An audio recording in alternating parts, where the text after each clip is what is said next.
नमस्कार students. Agriculture के अंदर 11th क्लास का आज जो अपना वीडियो है वो अपना सेकंड चैप्टर का है। इससे पहले के चैप्टर का वीडियो आपके पास में आ गया है और सेकंड चैप्टर जो अपना है वो सेल का चैप्टर है। और सेल के बारे में यदि अपने बात करें तो अपने बात करते हैं कि सेल है क्या है, सेल क्या चीज है। सेल क्या है? कोशिका। कोशिका शरीर की संरचनात्मक व क्रियात्मक इकाई है। यानी कोई भी जीव है उसके शरीर का जो ढांचा बना है वो जो ढांचा है वो कोशिका के अकॉर्डिंग बना है। आपने बिल्ली का बच्चा बिल्ली जैसा देखा है और उसका जो फंक्शन है, उसके कार्य करने की जो क्षमता है, टेलरवर्ड बया किस प्रकार अपने घोंसले को बनाती है, तो इसी प्रकार कोशिका की संरचनात्मक और क्रियात्मक एक इकाई है कोशिका। तो कोशिका शरीर की संरचनात्मक व क्रियात्मक इकाई है। कोशिका के बारे में यदि अपने बात करें तो कोशिका के अंदर एक बात जो यहां पर अड़ती है कि यह कोशिका एक लैटिन वर्ड है और इस लैटिन वर्ड का नाम है सेलुला। ये सेलुला जो है एक लैटिन वर्ड है जिसका अर्थ होता है एक कक्ष। इसका अर्थ होता है एक कक्ष, यानी सेल का अर्थ एक कक्ष है, यानी एक कक्ष है। यदि अपने बात करें तो जैसे जीवाणु है, जीवाणु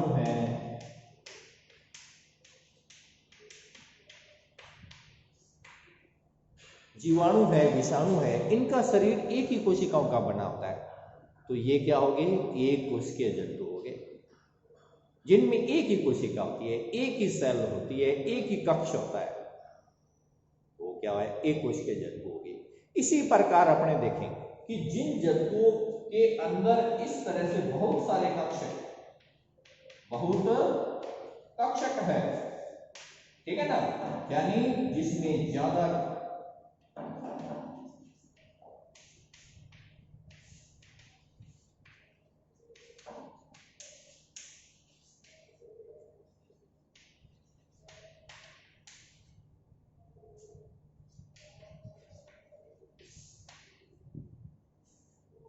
जो जंतु एक कोशिका से मिलकर बने होते हैं उन्हें यूनिसेलुलर कहते हैं, और जो जंतु एक से ज्यादा कोशिकाओं से मिलकर बने होते हैं उन्हें बहुकोशिकीय मल्टी सेलुलर एनिमल कहते हैं।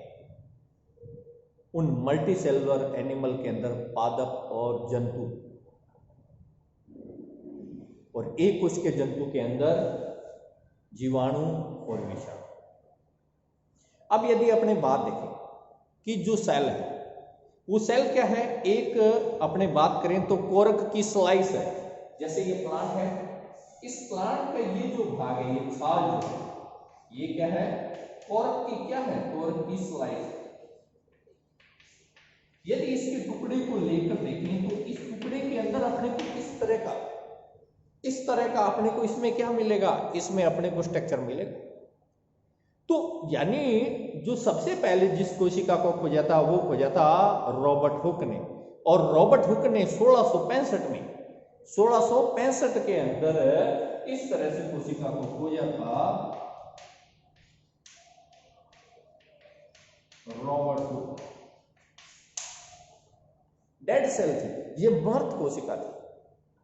रॉबर्ट हुक ने 1665 में डेड सेल, मृत कोशिका को खोजा था।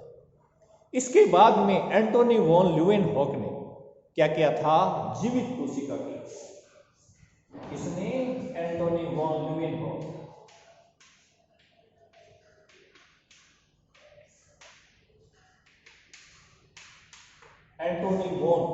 एंटोनी वॉन ल्यूवेनहॉक ने जीवित कोशिका की खोज की। यदि अपने इसमें देखा जाए तो हम एक बात देखते हैं कोशिका के बारे में। क्या देखते हैं? एक वैज्ञानिक का नाम था मैथियस स्लाइडेन। मैथियस स्लाइडेन ने 1838 के अंदर पादप कोशिका के अंदर इसी प्रकार का एक साइंटिस्ट और था जिसका नाम था थियोडोर स्वान। इन्होंने 1839 के अंदर जंतु कोशिका के अंदर अलग अलग ये प्रयोग कर रहे थे इसके ऊपर कि कोशिका होती क्या है, कैसे वर्क करती है। इन दोनों ने मिलकर एक बात कही थी कि पादप तथा जंतुओं का शरीर कोशिकाओं का या उनके उत्पादों का बना होता है। बहुत अच्छी बात है कि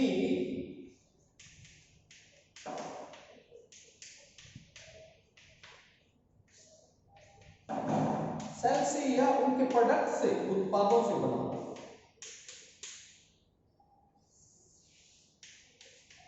यानी कोशिका का शरीर क्या है, कोशिका की जंतु और पादपों का शरीर कोशिका या उसके उत्पादों का बना होता है, यानी इसी के वो प्रोडक्ट होते हैं।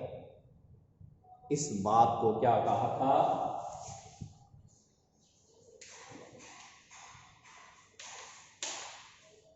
इस बात को कोशिका सिद्धांत कहा था। क्या कहा था, इस बात को कोशिका सिद्धांत कहा था कि कोशिका और उसके जो उत्पाद है,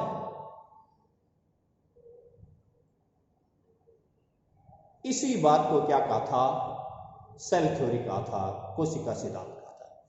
यदि इसमें देखा जाए तो इसमें क्या होता है कि 1855 के अंदर एक साइंटिस्ट आया था। 1855 के अंदर एक साइंटिस्ट आया था, रुडोल्फ विर्चोव, और इसके बाद में एक साइंटिस्ट था नेगली।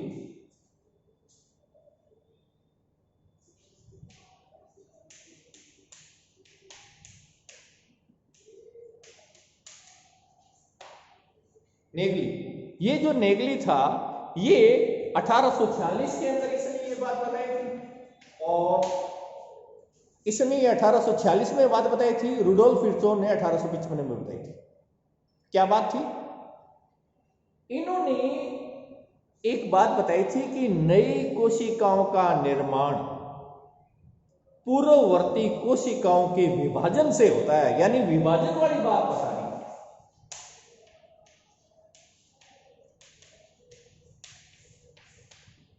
ये विभाजन वाली बात पता नहीं थी।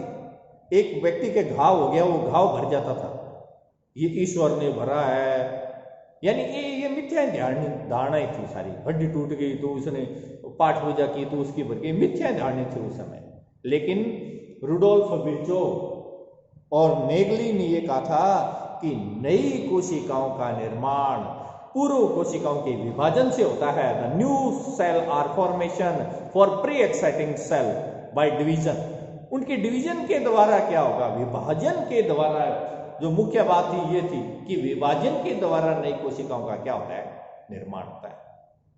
यदि अपने इसमें देखा जाए तो ये एक बात थी सेल के बारे में।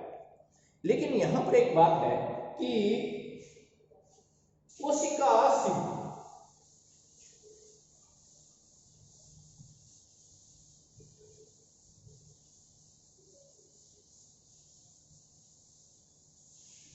इसमें एक बात है कि वायरस जो है वो इस बात की पुष्टि नहीं करता कोशिका सिद्धांत। कैसे, यदि अपने वायरस की बात करें, कोशिका सिद्धांत आप समझ गए होंगे। मैं एक बार इसके छोटी सी बात को मैं रिपीट कर देता हूं कि कोशिका सिद्धांत यदि आ जाए तो आपको क्या लिखना है। देखना, एक तो इसकी डेफिनेशन लिखना है कि कोशिका शरीर की संरचनात्मक क्रियात्मक इकाई। पहले ये बात होगी। दूसरी बात आपने लिखा कि कोशिका में अनुवांशिक पदार्थ निहित होते हैं। कोशिका के अंदर अनुवांशिक पदार्थ इसके अंदर क्या करते हैं, पाए जाते हैं। एक नई कोशिकाओं का निर्माण पूर्ववर्ती कोशिकाओं के विभाजन से होता है। एक इसमें ये बात आ गई। नेक्स्ट जो यदि आप बात देखोगे तो इसके अंदर क्या करता है कि कोशिका के अंदर है ना, वो क्या करती है कि कंटिन्यूटी बनी रहती है। कंटिन्यूटी यानी जैसे जीव बना उसके बाद में वो जीव बना है कि नहीं, उद्गम है, एक उस जीव का स्वभाव जैसे है विचल, ये सेल के कारण उसमें निहित होता है। तो ये जो बातें थी ये कोशिका सिद्धांत की। मैं एक टॉपिक वायरस पर आता हूं इसी के अंदर।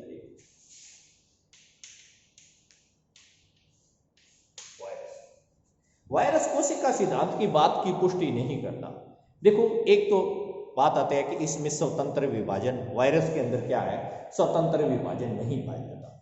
वायरस के अंदर स्वतंत्र विभाजन क्या है, नहीं पाया जाता। एक बात तो ये। दूसरी बात यदि अपने देखा जाए तो इसमें देखना सेल मेम्ब्रेन नहीं होती, न इसके अंदर साइटोप्लाज्म होता है, न इसके अंदर एंजाइम होते हैं, ठीक है ना, न इसमें सेल मेम्ब्रेन होती है, यानी ये पदार्थ वायरस में नहीं पाया जाता। तो वायरस कोशिका सिद्धांत की पुष्टि नहीं करता।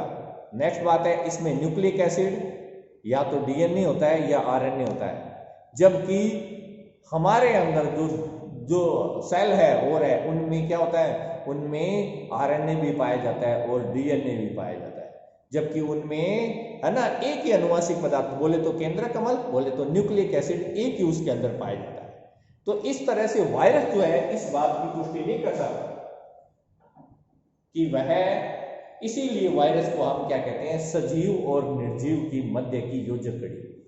वायरस को सजीव होने के लिए जीवित कोशिका की आवश्यकता होती है, नहीं तो वह कण के रूप में है। इसीलिए वायरस को हम क्या करते हैं, इन कुछ गुणों के कारण, यदि हम देखा जाए, मान लो किसी को जुकाम है और है, कहीं हाथ लग गया, आजकल ये कोरोना वायरस है पड़ा है, तो ये क्रिस्टल के रूप में कहीं पड़ा है। जब तक हम जाके वहां बैठेंगे नहीं और वो पदार्थ जो उसके, चाहे सलाइवा निकला हो, चाहे नाक के अंदर से कोई म्यूकस निकला हो, वो हमारे हाथ के लग के, और जब हमारी नाक की मेम्ब्रेन की यानी जीवित कोशिका, लिविंग सेल के जब तक नहीं लगेगा तब तक वो क्या करेगा, उसमें गुणन नहीं होगा, विभाजन नहीं होगा। इसलिए हम प्रॉपर रूप से हाथ धोते रहेंगे तो हम बाहर से जहां भी उठकर बैठ कर आए हैं, कपड़े प्रॉपर रूप से चेंज करेंगे जो बाहर से आए हैं, तो वो हमारे, यदि इस नोज के, है ना, यहाँ जहाँ म्यूकस है जैसे माउथ के ओर है, इनके टच नहीं आएगा, इसको हम कवर करके रखेंगे तो वायरस में गुणन नहीं होगा। वायरस बॉडी डायरेक्ट तो इंटर कर नहीं सकता, इसलिए वो यहां से इंटर करेगा तभी वो लिविंग होगा। तो वायरस को हम क्या कहते हैं कि वो जीवित कोशिका के संपर्क में आया तो जीवित है, उसके संपर्क में नहीं आया तो वो क्या, निर्जीव है। तो वायरस को हम सजीव और निर्जीव की मध्य की योजकड़ी कहते हैं। हम वायरस को प्रोकैरियोटिक के अंदर नहीं पढ़ते, वायरस को हम एक नॉन लिविंग पार्टिकल के रूप में पढ़ते हैं। तो बच्चों, आज 11th क्लास एग्रीकल्चर का मेरा टॉपिक सेल के बारे में था, फंडामेंटल। थैंक यू बच्चों।